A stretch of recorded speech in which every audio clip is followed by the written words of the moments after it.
श्री ज्ञानदेव तुकाराम विचारसागर प्रथम तरंग पान नंबर 11 आपण चिंतन करत होतो। ये श्रवण मनन निधि ध्यासन ज्ञान के साक्षात साधन नहीं, किंतु बुद्धि के दोष जो असंभावना और विपरीत भावना ताके नाशक है। यामध्ये 33 नंबर टिप्पणीचा शेवटचा विचार आपला चालू होता। तैसे ब्रह्म के आवरण के भाग पीछे भये पीछे हट करिके वृत्ति के निरोध का प्रयोजन नहीं।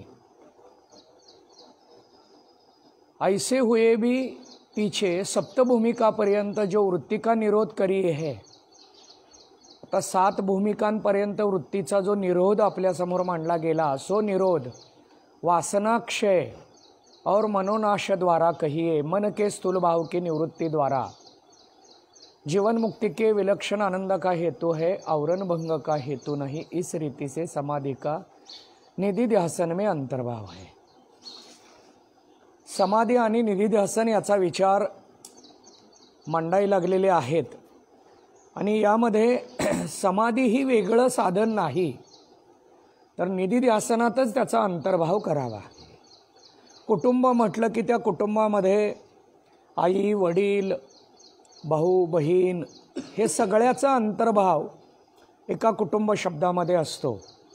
तसं इथं निधि ध्यासन या एका साधनेमध्ये समाधीचा सुद्धा अंतर्भाव आपण स्वीकारावा। त्याचा वेगळा साधनेचा विचार इथं अपेक्षित नाही, पृथक साधन नाही। ये श्रवण आता सांगितलेलं वर्ड टीकामध्ये, ये श्रवण मनन निधि ध्यासन ज्ञान के साक्षात साधन नहीं। श्रवण मनन निधि ध्यासन हे तिन्ही सुद्धा ज्ञानाला साक्षात साधन नाही। आतापर्यंत काय पाहिले बघा, आपण आतापर्यंत बघितलं बहिरंग साधन सुरुवातीला सर्वांनी केलं पाहिजे। बहिरंग साधन कशासाठी करायचं आहे? अंतरंग साधनाला ते सहकारी आहे म्हणून बहिरंग साधन करायचं आहे। पण बहिरंग साधनातून अंतरंगात गेल्यानंतर अंतरंगालाच आपण दृढतेनं धरलं पाहिजे। याचा विचार मांडत असताना विवेक वैराग्य समाधी षडसंपत्ती आणि मुमुक्षुता ही 4 साधनं आपल्याला सांगितली। ते सांगितल्यानंतर त्याला सुद्धा जास्त विचारात घेऊ नका, श्रवणाकडे निघा असं आपल्याला अंतरंग साधनेतून श्रवणाकडे आणलं, श्रवणातून मननाकडे आणलं, मननातून निधि ध्यासनात आणलं। हे अंतरंग साधन म्हणून सांगितलं। आता या तिन्हीमध्ये सुद्धा न गुंतता आणखीन पुढं लक्षण मांडायला लागले। ये श्रवण मनन निधि ध्यासन ज्ञान के साक्षात साधन नहीं, हे ज्ञानाचे साक्षात साधन नाही, किंतु बुद्धि के दोष जो असंभावना और विपरीत भावना ताके नाशक है।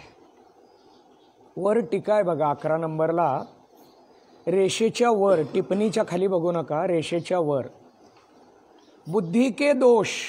आता बुद्धीचे दोष आहेत, कोणते दोष आहेत? असंभावना आणि विपरीत भावना। मनाचे दोष वेगळे आणि बुद्धीचे दोष वेगळे। बुद्धीचे दोष असंभावना, असंभावना शब्दाचा अर्थ संशय, विपरीत भावना शब्दाचा व्यावहारिक अर्थ गैरसमज। आपल्याकडे बुद्धी असते आणि त्या बुद्धीचा उपयोग आपण गैरसमजामध्ये करतो। आपल्याला जे वाटलं ते आपण डोक्यात घेतलं। बरीच मंडळी अमुक अमक्या ठिकाणी व्यक्ती दिसला, मग त्यानं असं केलं असेल, आपल्या बुद्धीचा विचार चालू होतो, बुद्धी तिथं आपली आपण उपयोगात आणतो आणि गैरसमज होतो।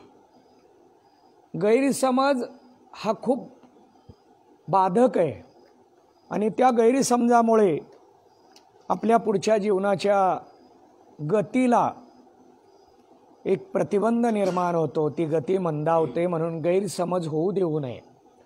पण गैरसमज कधी होतो? ज्याचा अहम जास्त आहे त्याचा गैरसमज लवकर होतो. ज्याचा अहम कमी आहे त्यानं प्रत्यक्ष जरी एखादी घटना बघितली तरी गैरसमज होत नाही. गैरसमज कधी होतो याचा जर विचार आपण करायला लागलो तर प्रत्यक्ष घटना बघितली तरी गैरसमज होत नाही, अहम नसेल तर. आणि अहम असेल तर घटना न पाहता सुद्धा शाब्दिक विचाराने आपण ताबडतोब एक अंदाज करतो, नाही नाही नाही हे असंच आहे, हे असंच आहे, या विचाराला आपण घट्ट धरतो. याला इथं विपरीत भावना म्हटलं. आता याच्यासाठी काय करावं? ताके नाशक, त्याच्या नाशासाठी, त्याच्या निवृत्तीसाठी श्रवण, त्याच्या निवृत्तीसाठी मनन, त्याच्या निवृत्तीसाठी निधिध्यासन. काही जण म्हणतील आम्ही खूप दिवसापासून श्रवण करतोय तरी आमचा संशय गेलेला नाही. आम्ही खूप दिवसापासून मनन करतोय, श्रवण करतोय, आमचा संशय तर गेला नाहीच. पण विपरीत भावना म्हणजे गैरसमजसुद्धा कमी झाला नाही. याला कारण काय? विचाराशिवाय श्रवण करतोय. विवेकासहित श्रवण असलं पाहिजे. श्रवण करत असताना विवेकाला खूप मोठं मोल आहे, महत्त्व आहे. आणि त्या विवेकाने आपण श्रवण मनन केलं पाहिजे. बघा आता इथं काय चिंतन आहे? आपण आत्तापर्यंत विचार करत होतो. ज्ञानप्राप्तीसाठी श्रवण आवश्यक आहे, ज्ञानप्राप्तीसाठी मनन निधिध्यासन आवश्यक आहे. पण आत्ता या पॅरेग्राफमध्ये श्रवण मनन निधिध्यासन ज्ञानाचे साक्षात साधन नाही, याच्याने ज्ञान नाही असं डायरेक्टच सांगितलं. आता याच्याने जसं ज्ञान नाही तसं ज्ञानाने मोक्ष नाही. आता ज्ञानाने मोक्ष नाही या वाक्यातली थोडी दुरुस्ती करतो. ज्ञानाने मोक्ष नाही म्हणण्यापेक्षा ज्ञानाने आत्मदर्शन नाही. मग काही जण लगे प्रमाण मांडतील 18व्या अध्यायात, ज्ञानी आत्मदर्शन दर्शनी समाधान अथे जैसे गुरु तेथ ज्ञान. ज्ञानाने आत्मदर्शन असं ज्ञानोबराय सांगतात. ज्ञानाने आत्मदर्शन बरोबर आहे. एसटी पंढरपूरला जाते. एसटी कुठं जाते? पंढरपूरला जाते. पण पंढरपूरला जरी एसटी जात असली तरी एसटी विशिष्ट अशा ठिकाणी सोडतीये. तिथून पुढं आपल्याला वेगळं साधन किंवा वेगळा प्रयत्न आहे. तसं ज्ञान फक्त आवरणभंग करतं, अज्ञान घालवतं, साक्षात्कार घडवत नाही. साक्षात्कार आहेच, प्राप्ताची प्राप्ती आहेच. याला प्राप्त करायचं नाही वेगळं, तो आहेच. जसं गैरसमज बाजूला झालं की नातं पुन्हा जोडायचं आहे का? नाही, नातं आहे, गैरसमजामुळं अंतर पडलं.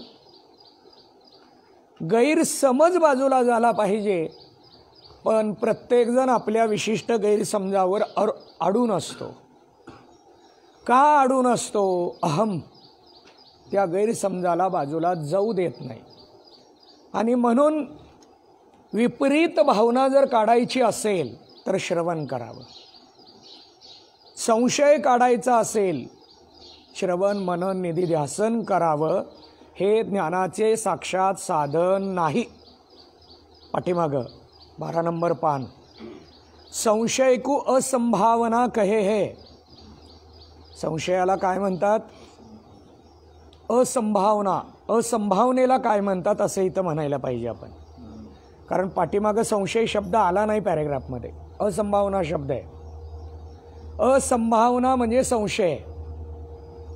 आता इथं संशयवर टिप्पणी आहे बघा. 34 नंबर टिप्पणी खाली, यह रज्जु है वा सर्प है, इस रीति से 2 कोटि नाम 2 पक्ष को विषय करने वाला ज्ञान संशय कहिए है. संशय म्हणजे काय? विचार चंद्रोदयामध्ये सुद्धा थोडक्यात व्याख्या आली आहे। दो कोटीवाला ज्ञान म्हणजेच हे खरं का हे खरं, याला दो कोटी म्हणायचं। नाहीतर दो कोटी म्हणजे दोन खोके आत्ताच्या भाषेत नाही। आत्ताच्या भाषेमध्ये 2 कोटी 2 करोड असं नाही इथं। हां, संख्यात्मक इथं पद नाही हे। कोटी शब्दाचा इथं अर्थ आहे पक्ष। तसंच 33 कोटी म्हणजे 33 करोड असं नाही। 33 जण, 33 प्रकार, 33 कोटी देव। चला ठीक आहे, आपण इथं काय पाहत होतो? संशय, 2 कोटीवाला ज्ञान, हे खरं का हे खरं? मग संशय काय करतो? आपल्याला मूळ विचारापासून, मूळ ज्ञानापासून बाजूला काढतो। ज्ञानोबरायांनी कोवी खर्च केली आहे। म्हणून संशय आवनी थोर, अनिक नाही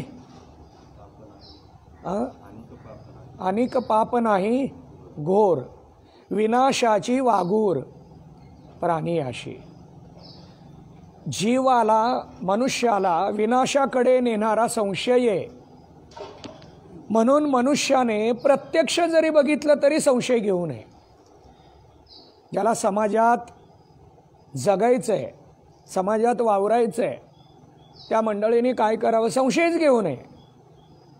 आपण संशय का घेतो? स्वतःला मोठं समजतो म्हणून संशय घेतो।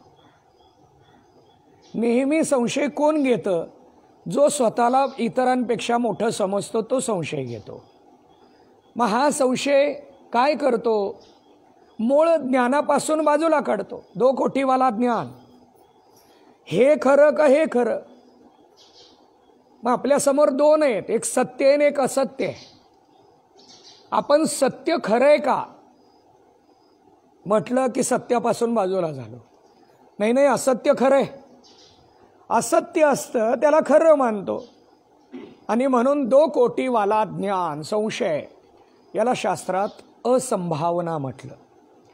आता या संशयाला विचार चंद्रोदयामध्ये 2 प्रकारात मांडलेले आहे। संशय किती प्रकारचे?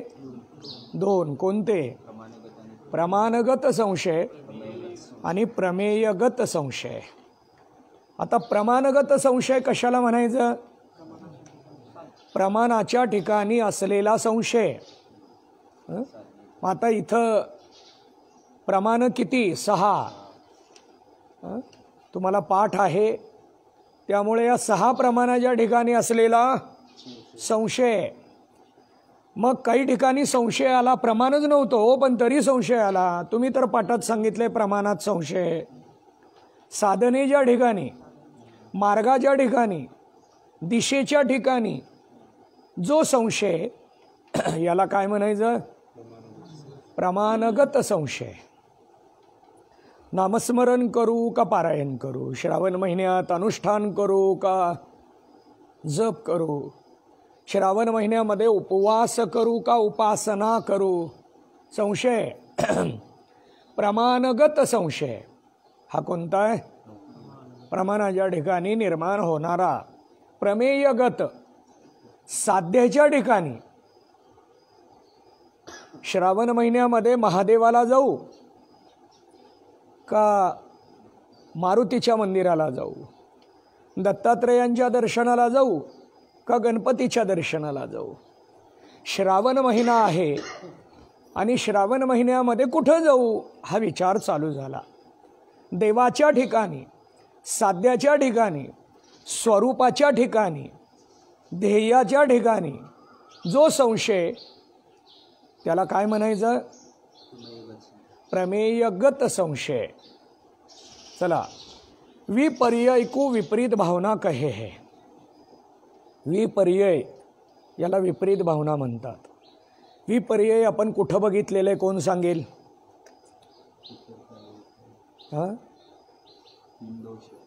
हां, कोणते? हां,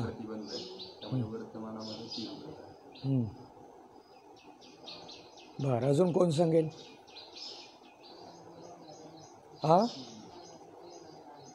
ज्ञानासाठी येणारा अडथळा. बरं, अजून कोण सांगेल? श्रवणात येणारा अडथळा. ठीक आहे, अजून?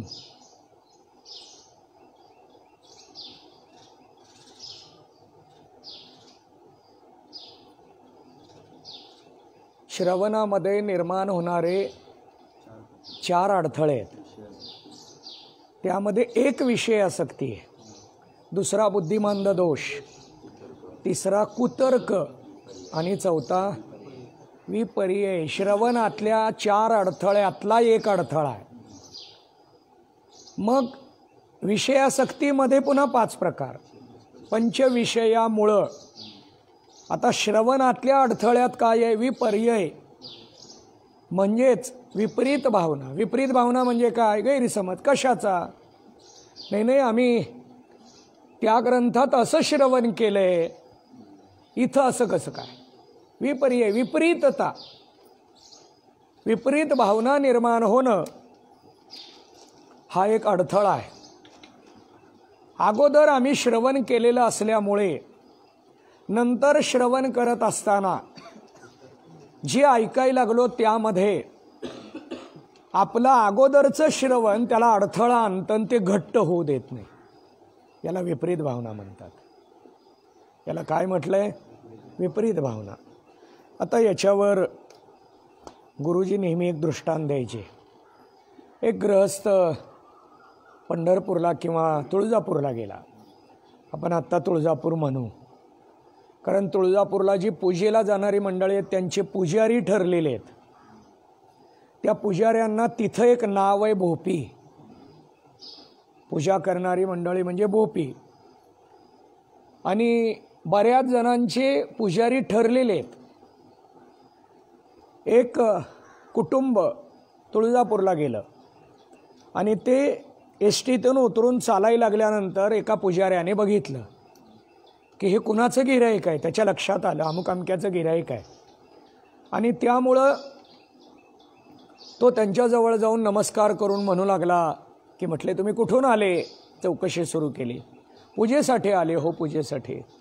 तुम्ही अमुक अमक्यांच्याकडे दरवेळेला जात होता पूजेला? हो म्हटले, जात होतो. काय करावं बघा, मध्ये कोरोनात तो गेला. कोरोनामध्ये तो गेला. अरे रे रे, असं कसं काय झालं? आम्हाला काही माहीत नाही, कळलं नाही, काय नाही. मग काही नाही, काळजी करू नका, मी आहे. तो माझा चांगला मित्र होता, चांगले संबंध होते, चला माझ्याकडे. त्यानं आपल्या घरी त्याला नेलं. त्या सर्वांना त्यांच्या पूजेचा प्रयत्न सुरू झाला. सगळं साहित्य घेऊन पूजेला मंदिरात जाताना त्याने सांगितलं की माझा तो मित्र इतका सात्विक होता, अजूनसुद्धा तो दुपारच्या वेळेला नैवेद्य घेऊन मंदिरात येतो. नैवेद्य घेऊन मंदिरात येताना काही काही जणाला तो दिसतो, पण तो गेलाय. यांनी ते ऐकलं, गेले, पूजा झाली, सगळं झालं यांच्या नैवेद्याच्या वेळेला तो नेमका समोरून यायला लागला. आता यांना तो काय दिसतोय? खरा दिसतो का खोटा? खोटा दिसायला लागला. का खोटा दिसायला लागला? विपरीतता अगोदर आहे डोक्यात. डोक्यात विपरीतता असल्यामुळे कितीही सत्य समोर आलं किंवा ती व्यक्ती खरी समोर आहे तरी ती खरी वाटायला लागली का? याला कारण विपरीत भावना. याला कारण काय? विपरीत भावना. तसं आमच्या डोक्यात आहे मी जीव आहे. शास्त्र सांगायला लागलं मी ब्रह्म आहे. कसं खरं आहे? मी जीव आहे, मी जीव आहे. एवढ्यावर आपण थांबलो नाही. मी फक्त जीव नाही, मी मुलगा आहे. मी कुणाचा मुलगा आहे? मी फक्त मुलगा नाही, मी भाऊ आहे. मी फक्त भाऊ नाही, मी नवरा आहे. मी फक्त नवरा नाही, वडील आहे. एवढे सगळे विपरीत भावना इतक्या दृढ झालेल्या आहेत. आणि म्हणून नाही, मला कुटुंब सोडून कीर्तनाला भजनाला वेळ कसा मिळेल? मी कोण आहे? मी ब्रह्म आहे का? मी ब्रह्म नाही. मी पहिल्यांदा कुटुंब करताय. हां, कुटुंबातनं वेळ शिल्लक राहिला तर मग बघू कीर्तनाला. काय कीर्तन किती 7 ते 9 आहे का? जाऊ दे, मग थोडं भेटेल, अर्धा तास, 8:30ला येतो. पहिला 1.5 तास विपरीत भावनेत खर्च झाला. हा 1.5 तास कुठं गेला? विपरीत भावनेत गेला, अर्धा तास फक्त येतो म्हणाला, पण जर संस्कार घट्ट असतील तर तो अर्धा तास उपयोगात आला.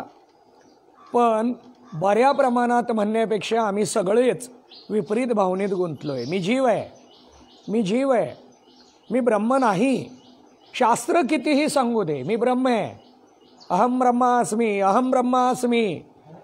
हे आम्ही किती वेळा ऐकले. अहम ब्रह्मास्मी हे किती वेळा ऐकलेलं आहे आपण? कमीत कमी 10,000 वेळा ऐकलं असेल. पण तरीसुद्धा आपल्याला मी ब्रह्म आहे या विचाराकडं 0.5% पण आपण आलेले नाही. हां, मी ब्रह्म याच्यावर 1-1 तास बोलू आपण. फक्त प्रक्रिया बोला म्हटलं प्रक्रिया बोलू, संत वाङ्मय बोला म्हटलं संत वाङ्मय, उदाहरणं देऊन म्हटलं बोलायला सुंदर बोलू आपण. पण मी ब्रह्म आहे या विचारावर जातो का आपण? जात नाही. याला कारण काय? विपरीत भावना. याला कारण एकच आहे, विपरीत भावना. आता याच्यावर टिप्पणी आहे, 35 नंबर टिप्पणी. यह सर्प है इस रीति की जो अविद्या की वृत्ति सो भ्रांति ज्ञान है. आता इथे या टिप्पणीमध्ये काय सांगितलंय? एक वाकडी तिकडी दोर पडलेली आहे आणि त्या दोरीवर मंद अंधार आहे. दोराच्या ठिकाणी त्या प्रकाश पण नाही आणि गडद अंधार पण नाही, मंद अंधार आहे. त्यामुळं दोरीचा आकार दिसायला लागलाय पण दोर स्पष्ट दिसली नाही. दोरीचा वाकडे तिकडेपणा, जाडपणा दिसायला लागलेला आहे पण दोर दिसलं नाही. म्हणून दोरीच्या अज्ञानाच्यामुळं दोरीच्या ठिकाणी सर्प भासला, सर्पाचा भ्रम झाला. यह सर्प है ऐशी जो अविद्या की वृत्ती. आता ती वृत्ती तयार झाली, हा सर्प. पण ही कोणाची वृत्ती आहे? अविद्या की. सो भ्रांती ज्ञान है. याला भ्रांती ज्ञान म्हणा. पण यातला आणखीन एक बारकावा म्हणतो, वृत्ती म्हणजे अविद्येची वृत्ती का अंतःकरणाची वृत्ती? आपण वृत्ती रत्नावली प्रकरणामध्ये वृत्तीची व्याख्या पाहिली आहे. अंतःकरणाचा परिणाम म्हणजे वृत्ती. आता इथं काय सांगायला लागलेत? अविद्या की वृत्ती. हां, वृत्तीच्या तिथं आपण किमान 5 व्याख्या बघितलेत. किती व्याख्या बघितलेत? 5. त्यात पहिली एक सांगितली अंतःकरणाची वृत्ती आणि शेवटची सांगितली अविद्या की वृत्ती. अविद्येचा परिणाम याला वृत्तीच म्हणायचं आहे. आता तुम्ही म्हणाल देह म्हणजे अविद्येचा परिणामच आहे. देह अनुषंगानं सगळा विचार केला जीवाचा प्रत्येक तर अविद्येचा परिणामच आहे. मग या सगळ्याला वृत्ती म्हणायचं का? पण आता इथं परिणाम नेमका कोणता आणि कसा याचा विचार करावा लागतो. आत्ता मी तिकडं जाणार नाही. फक्त इथं एवढं चिंतन आपल्यासमोर मांडायचं आहे. असते दोर, पडलेली दोर आहे, पण त्याला म्हणायला लागला यह सर्प है. हा सर्प आहे, साप आहे. सोयी विपर्य. याला काय म्हणतात? विपरीत भावना कहिये है.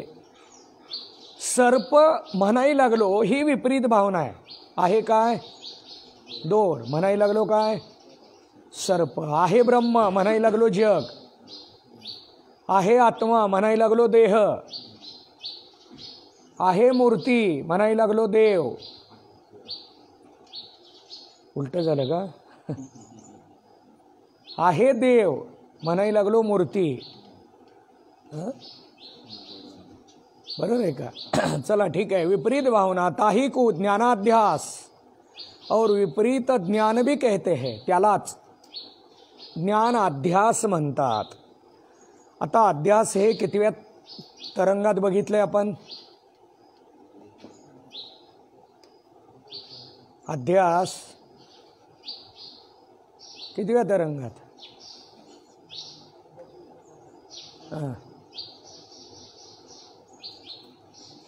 आपण विचार चंद्रोदयाच्या 6व्या कलेमध्ये बघितलंय. अध्यास सो क्या है? हाँ, मिथ्या वस्तु आणि मिथ्या वस्तूचं अध्यास कितने प्रकार का है? 2 प्रकार का, ज्ञानाध्यास आणि अर्थाध्यास. ज्ञानाध्यासात प्रकार कोणते? ज्ञानाध्यासात प्रकार किती? 2. कोणते? बर, अजून कोण सांगेल?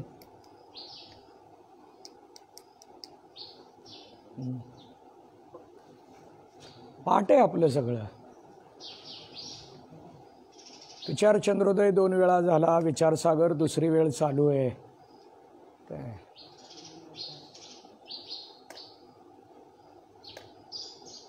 चला ठीक आहे. परोक्ष ज्ञानाध्यास आणि अप्रोक्ष ज्ञानाध्यास, अर्थाध्यासात 6 प्रकार आणि या 6 प्रकाराचे 2 प्रकार स्वरूपाध्यास आणि संसर्गाध्यास.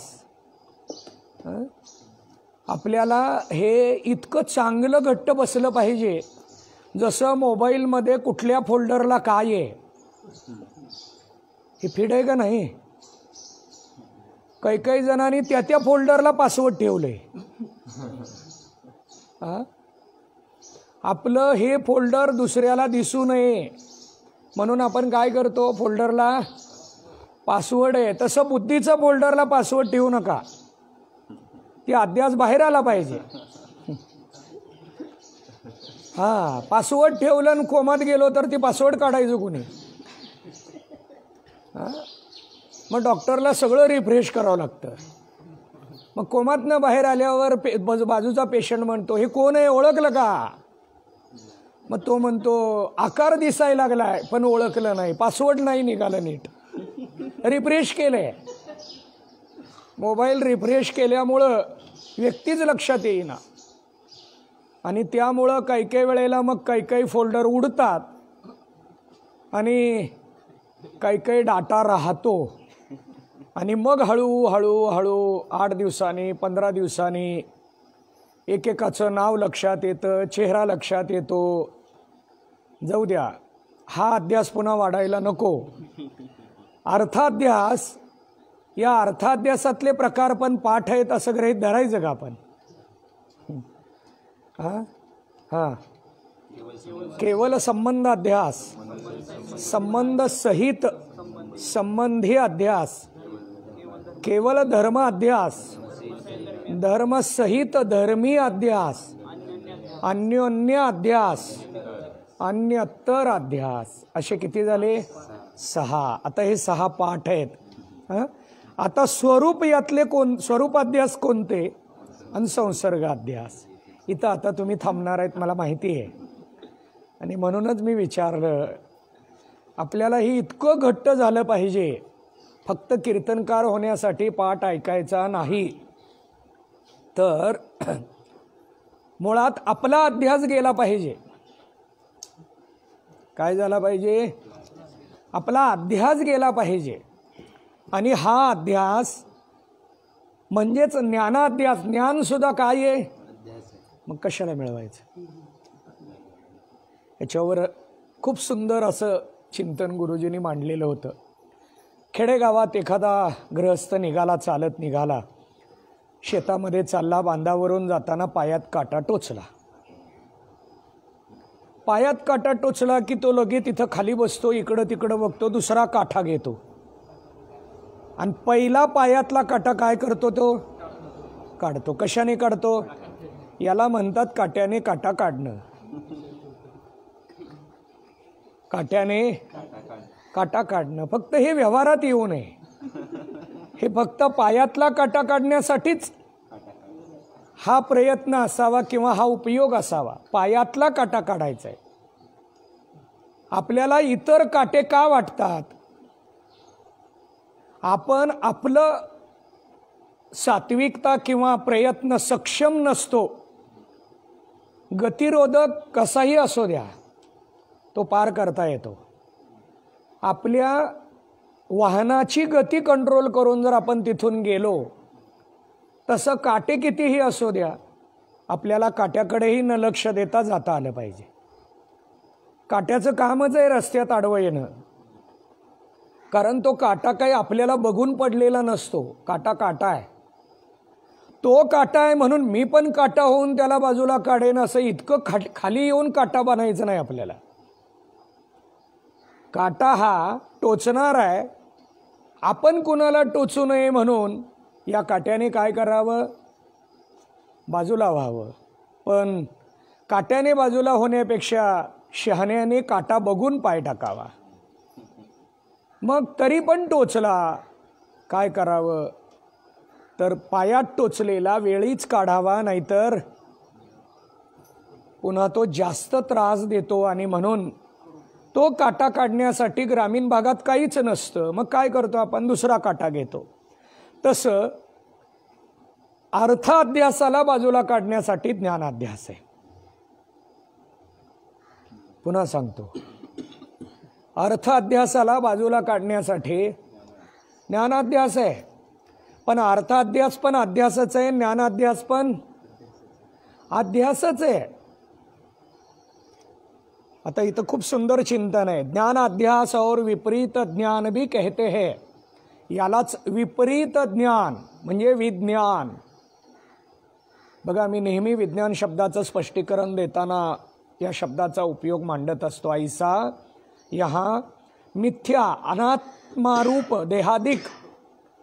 आता या पद्धतीनं विपरीत ज्ञानामुळं अनात्मा देहादी जे आहेत सत्यरूपता ते सत्य वाटतात. आत्मरूपता करी जो ज्ञान है सो विपर्य है. देह असत असताना आम्हाला काय वाटतो, सत वाटतो. जग असत असताना काय वाटतं, सत वाटतं. आपल्या कुटुंबातले सगळे सोयरे आपले नाहीत. तुम्ही म्हणाल असं कसं काय सांगा, आत्ताच तुम्ही 6 प्रकारात एक प्रकार सांगितलाय, संबंध सहित संबंधी अध्यास.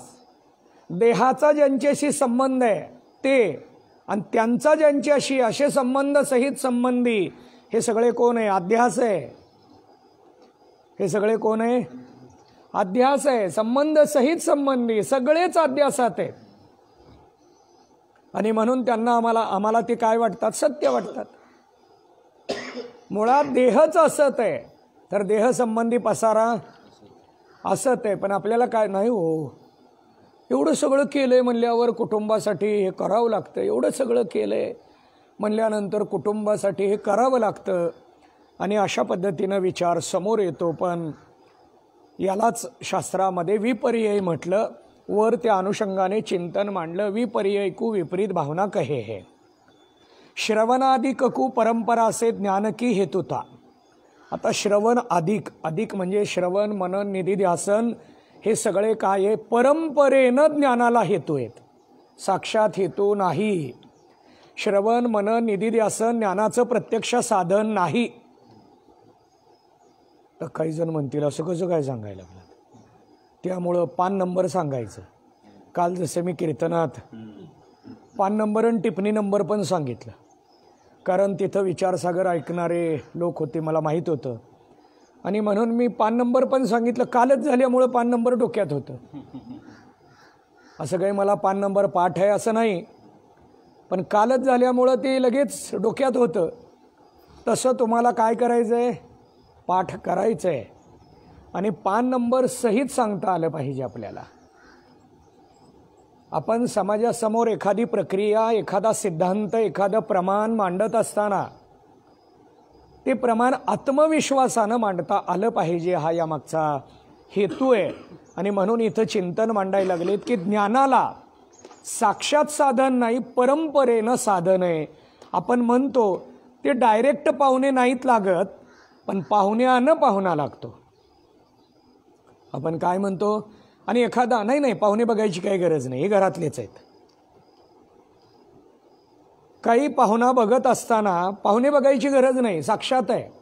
आणि काही जणाला पाहुण्यानं पाहुणा आहे.